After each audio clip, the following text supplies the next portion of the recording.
Welcome to the Healthy Screen Habits Podcast. I'm Hillary Wilkinson. Whether you're starting your parenting journey with a newborn or looking to connect with your teen on technology, let's learn some new healthy screen habits together.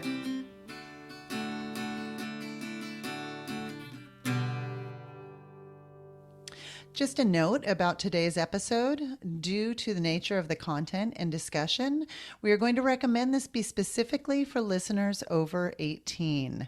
Some of what gets covered is a graphic portrayal of what goes on during the filming of pornography and is not recommended for children listeners. Thank you.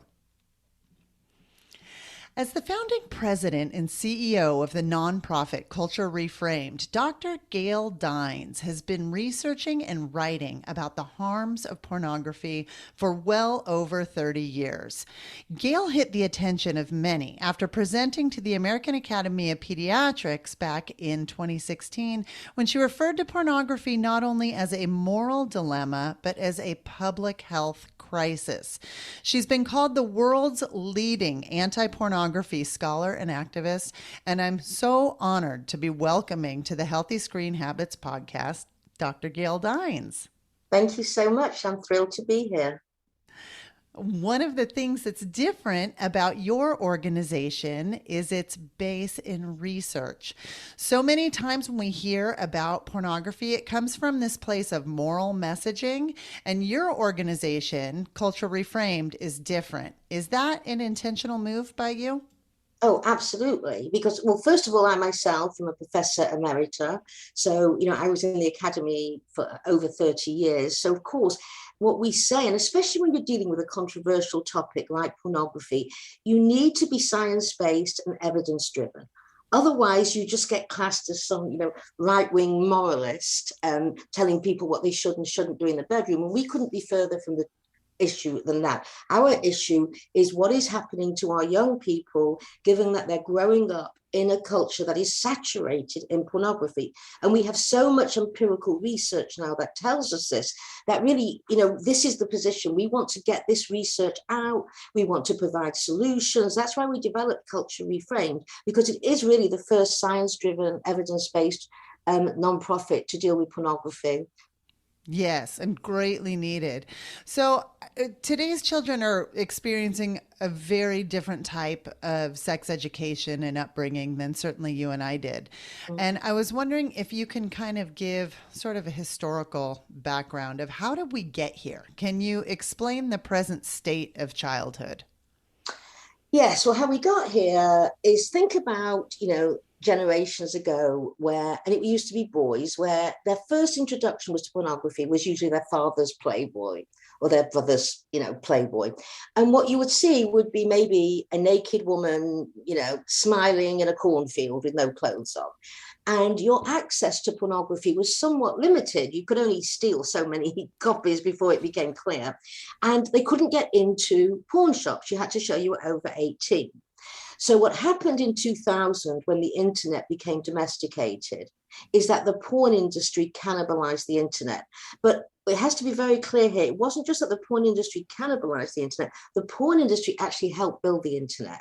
The R&D money to build pop-ups, pop-downs, payment systems, webmasters, that was developed by the porn industry because they understood that the more affordable, the more accessible, and the more anonymous pornography is, the greater the drive is for users.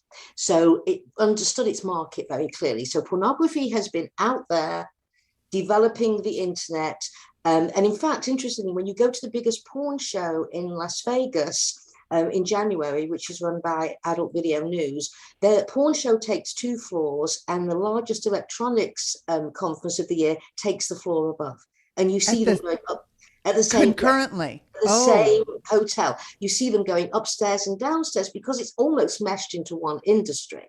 So this is not an accident, okay? So we've got 2000 when that happened. And then what was astounding for those of us who studied pornography was that it became hardcore instantly. All softcore porn dropped away, and the only porn really out there on the internet was hardcore. So that was 2000. And then the big change came around 2007, the second major change, when a German businessman called Fabian Feynman started an organization called Manwin, Manwin. Interesting, man win, women loses, you know. Sure. So, and what he did is he began the porn tube sites.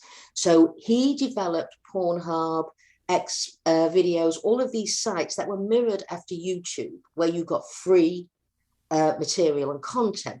The So user, what he did, sorry? user. Oh, I was going to say the user-generated content sites. Well, no, not user generated. Interestingly, it was porn generated, but it was free for users. Okay. Most of what's on Pornhub is actually developed by the porn industry, the content. And even when they say amateur porn is not porn made by amateurs. It's porn made by the porn industry to look amateur. It's a niche market of the porn industry.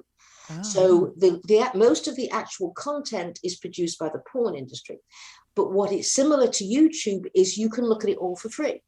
Now, they do have a paywall. I think it's like $16 a month, but most boys and men go to the free porn.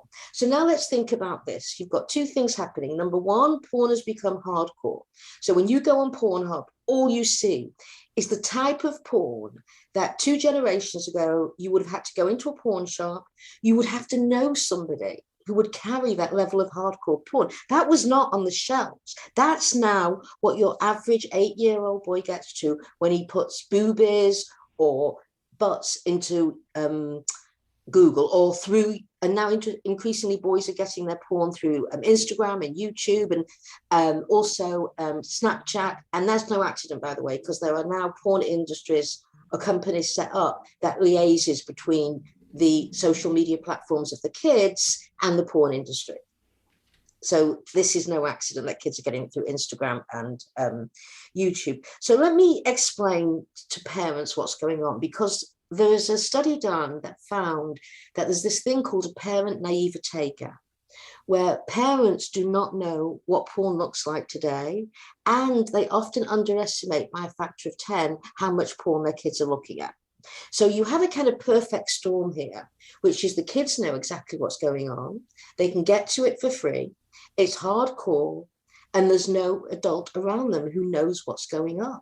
So no caretakers, parents. Even when I gave that talk to the American Academy of Pediatrics, you know, it was astounding.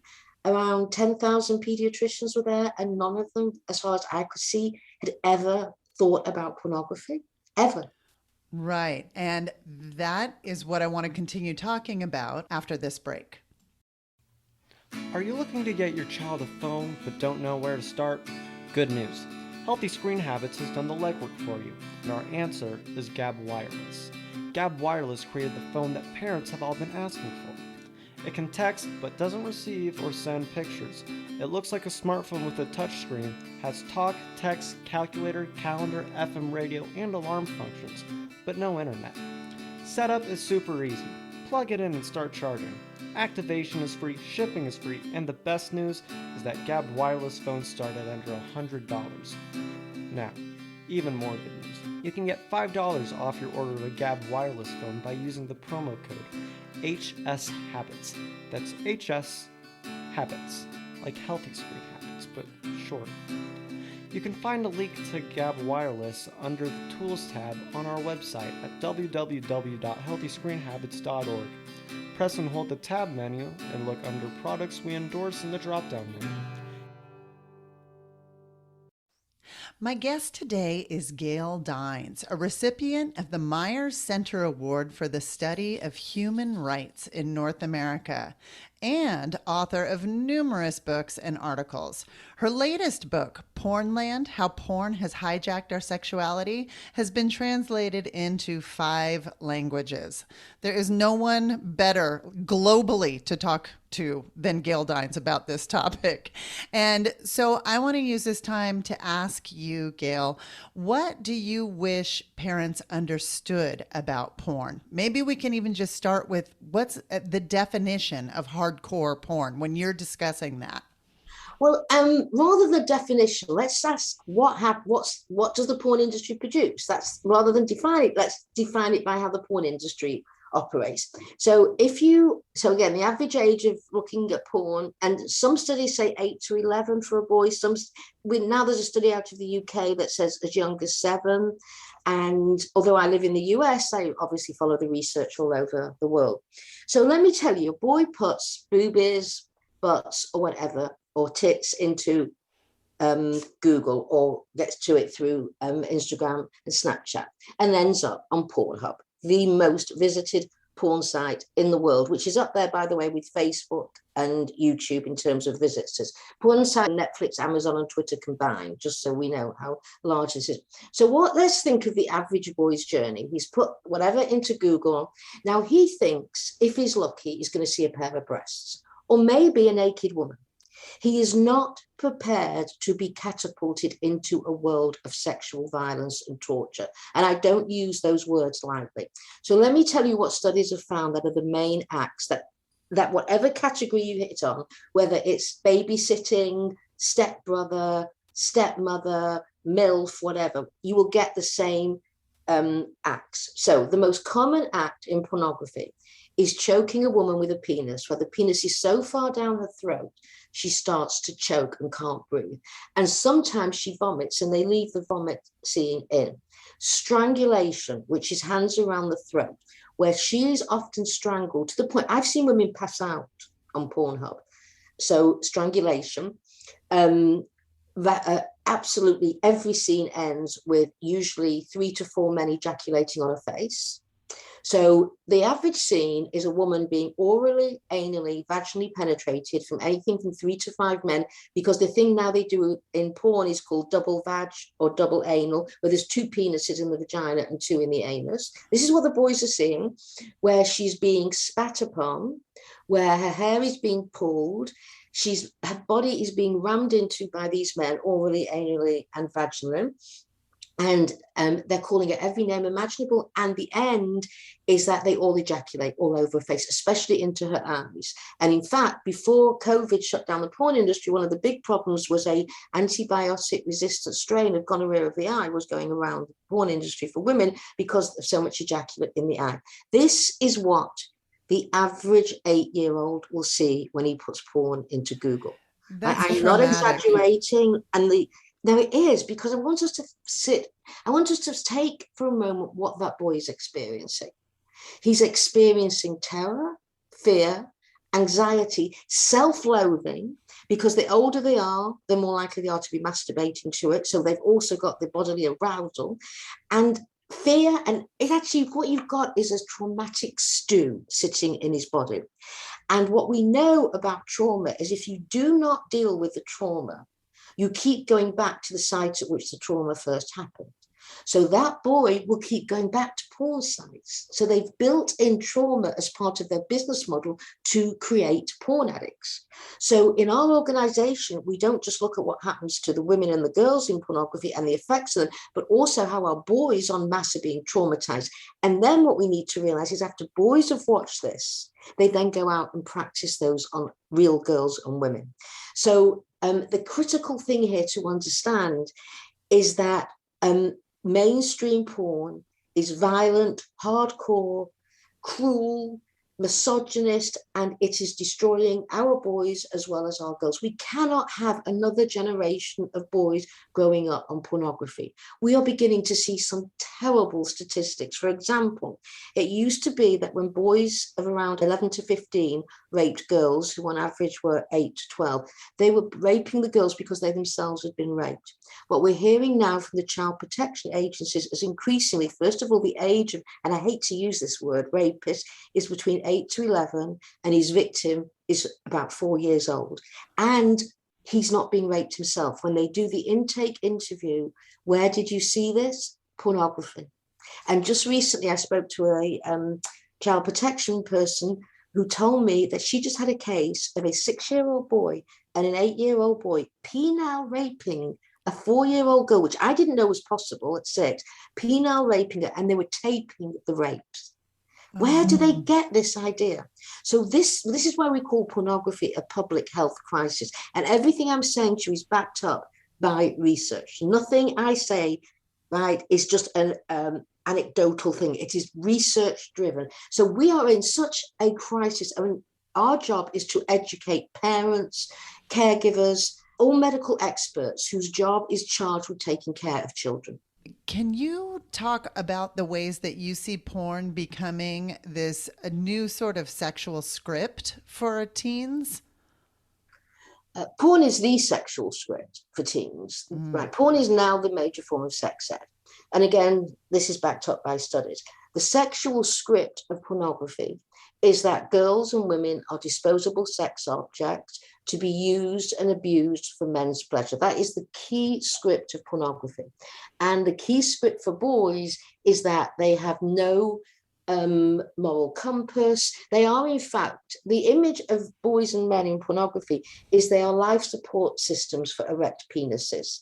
They are devoid of any capacity for intimacy, for connection, for empathy. And I have to say, as the mother of a son, I, on behalf of my son and all of his friends, am enraged that this is the image of men. This is the way they tell our boys. My son was born with every single capacity for humanity, for love, for connection, you name it, he was born with that. And if my son was born with that, then your son was. So why are we allowing the pornography industry to take away from our kids the most important capacities to be human? Because without those things, what are you? If you can't develop relationships, if you can't develop a sexuality that you are the owner of, if you are being told that girls are sexually disposable and that as a boy you have no moral compass and no sense of self, what does this do to our next generation? And how dare the pornographers, how dare they hijack our kids? The most valuable resource that any culture has is the well-being of our kids. Oh, you're amazing.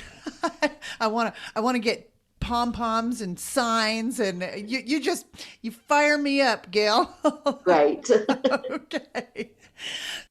Okay, so knowing that we're coming from a place of education and knowing these unbelievable numbers that you're giving us, average age of exposure being between 8 and 11, what age do you think it's appropriate to begin talking about porn with kids? I mean, we as a society, we have a hard time even bringing up birds and bees. It's just an uncomfortable talk, and now we're adding a whole other layer to it. So how do you go about sort of scaffolding this talk? Exactly. That's exactly what I was going to say. You scaffold it, right? You, of course, do not start talking to a 4 or 5-year-old about pornography. What you talk about is bodily integrity, boundaries, private parts, and especially to boys, that they themselves have a form of bodily integrity. And that, because we set a very low bar for our boys, so they need to understand that they have bodily boundaries just like girls do. And then you scaffold as you go up. Now, in terms of when you start opening the conversation, the best age is around tweens, which we're talking about 9 to 12. And my organization, Culture Reframed, and for your listeners, that's culturereframed.org, we built 2 programs, one for parents of tweens and one for parents of teens. Each program has 13 modules, and it teaches parents, and increasingly we're working with pediatricians and therapists and nurses, how to talk to kids about porn. These were built by a series of top drawer consultants, neuroscientists, pediatricians, adolescent health experts, sexual health experts, and then they went through another set of experts for peer review. Each program took 1.5 years for us to build. And we actually offer it for free because we did not want only parents who could afford to pay for it. So this is kind of the way we do our public good, is we offer these programs for free. They're being used all over the world. They're being translated into Turkish. We're talking with people to translate it into Portuguese, into Spanish, into Hebrew. They were used in schools in Sweden and Denmark, in Norway, in Iceland, in the UK.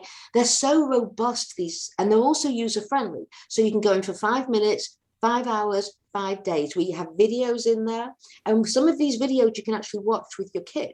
But we say watch them first before you decide that. The other thing we've built is a social media contract, where you sit down with your kid and you build a contract before they get the cell phone.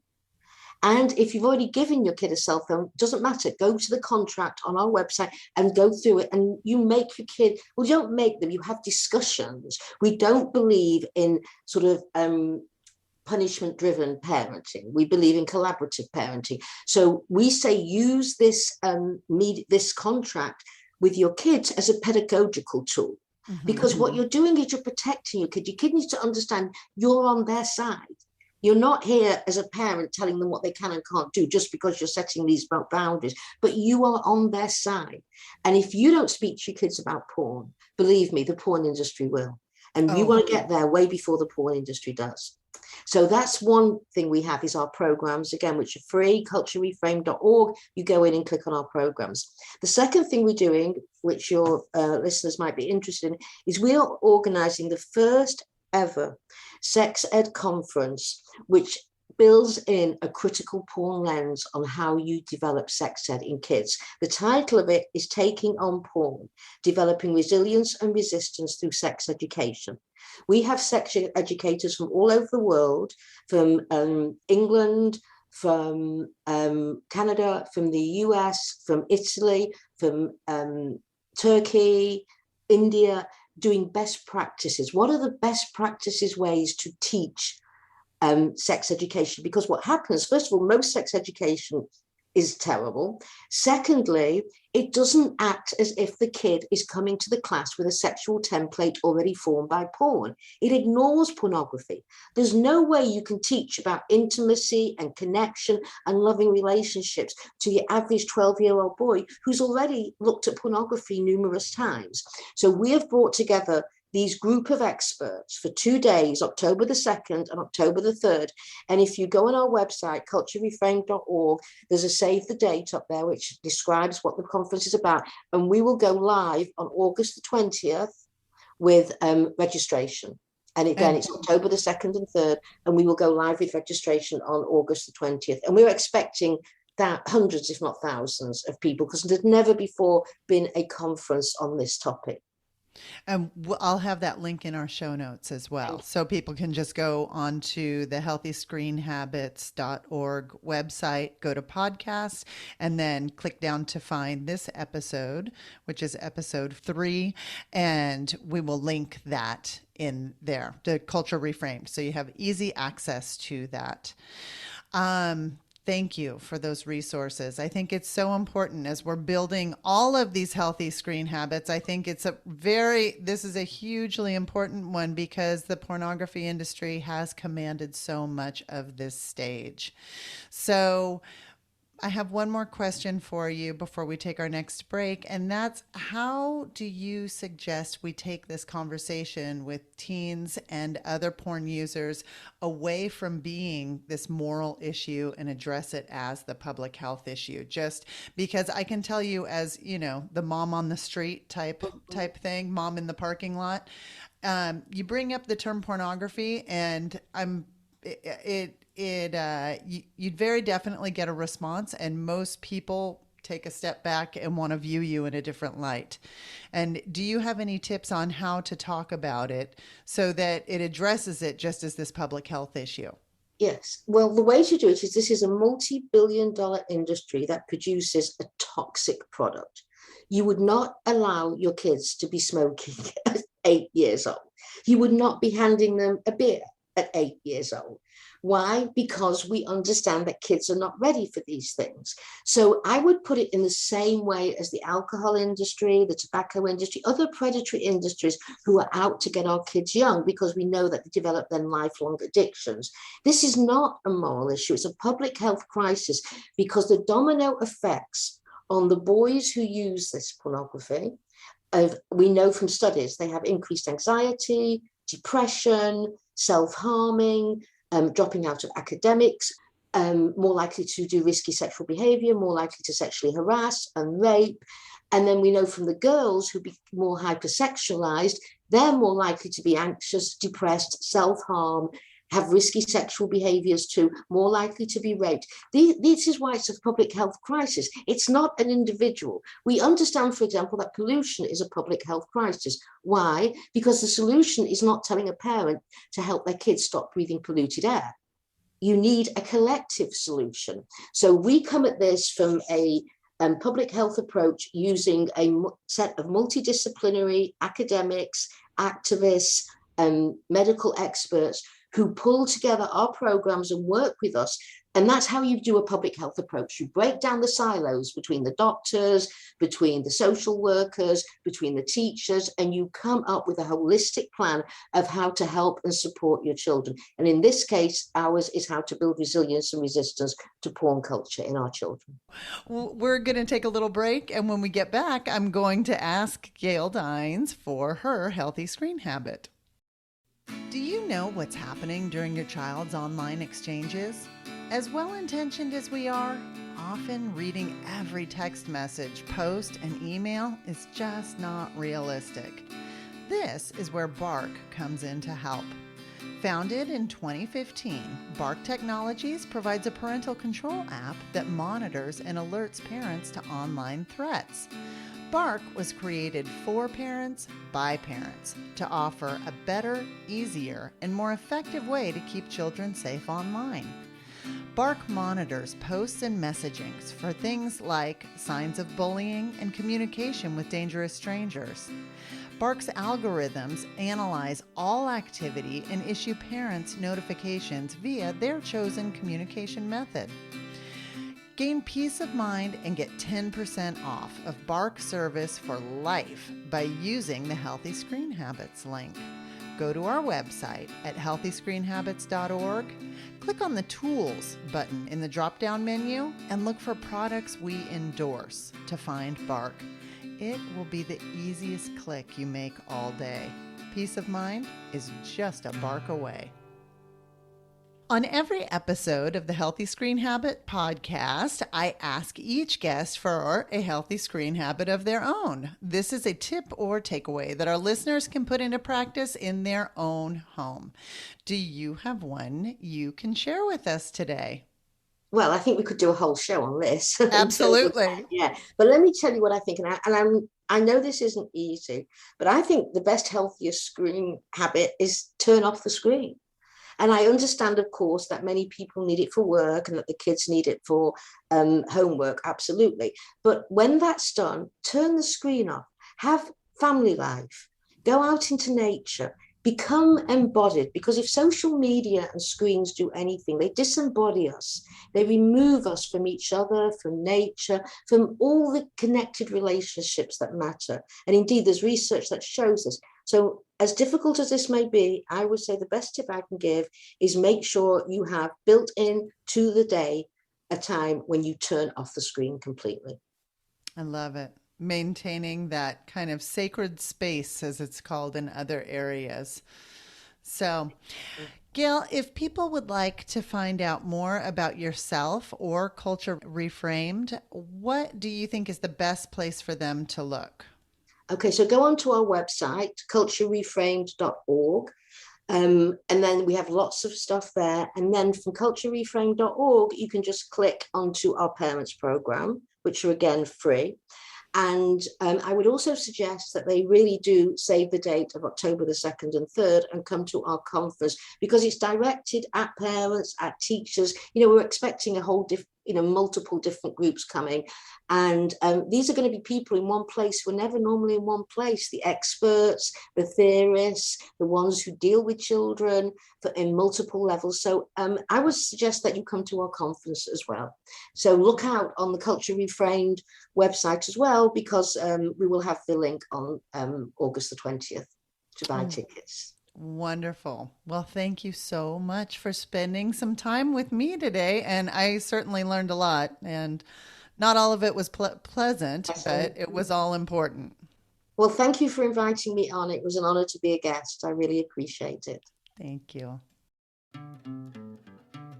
For more information, you can find us on Instagram and Facebook at Healthy Screen Habits. Make sure to visit our website, healthyscreenhabits.org, where you can subscribe to the show on Apple Podcasts or via RSS, so you'll never miss an episode. It's free, it's fun, and you get a healthy new screen habit each week. While you're at it, if you found value in this show, we'd appreciate you giving us a quick rating. It really does help other people find us and spread the word of healthy screen habits. Or if you'd simply like to tell a friend, we'd love that too.